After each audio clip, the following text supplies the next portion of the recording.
রংপুরে বেগম রোকেয়া বিশ্ববিদ্যালয়ে ছাত্রদল ছাত্র শিবিরের সংঘর্ষের ঘটনায় বিরাজ করছে উত্তেজনা। বিকেলে পাল্টাপাল্টি বিক্ষোভ করেছেন তারা। এদিকে সংঘর্ষের ঘটনায় তদন্ত কমিটি গঠন করেছে বিশ্ববিদ্যালয় প্রশাসন। সোমবার রাতে ছাত্রদল শিবিরের সংঘর্ষের পর থেকেই থমথমে রংপুরের বেগম রোকেয়া বিশ্ববিদ্যালয় ক্যাম্পাস।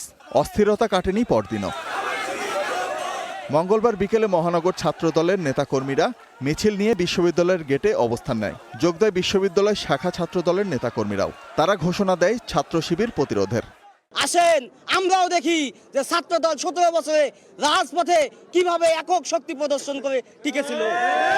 এই আওয়ামী লীগের লঙ্গির তলে, এই পায়জামার তলে, এই আওয়ামী লীগের পিছনে ছায়ার তলে এই শিবির টিকে রয়েছিল।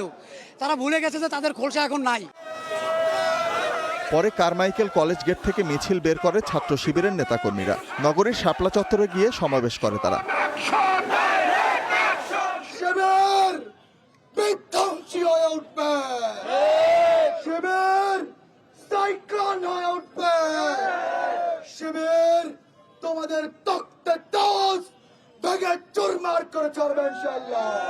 তোমাদের অস্ত্রের প্রতিবাদে যদি আমরা লাঠি মিছিল করি, তোমরা রংপুরে ঠাঁই পাবে না।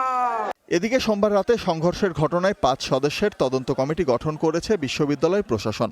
আমরা বেগম রোকেয়া বিশ্ববিদ্যালয় প্রশাসনের পক্ষ থেকে আমরা সকল প্রভোস্ট, সকল অ্যাসিস্ট্যান্ট প্রভোস্ট এবং শিক্ষকদের, আপনারা দেখছেন সবাই আসছে, আমরা সবাই সচেতন থাকবো। ওখানে উপস্থিত থেকে আমরা যাতে দুই ছাত্র সংগঠনের সবাইকে বোঝাতে সক্ষম হই, যাতে আমরা আমাদের এই বিশ্ববিদ্যালয়কে শান্ত রাখার জন্য প্রয়োজনীয় পদক্ষেপ নেব।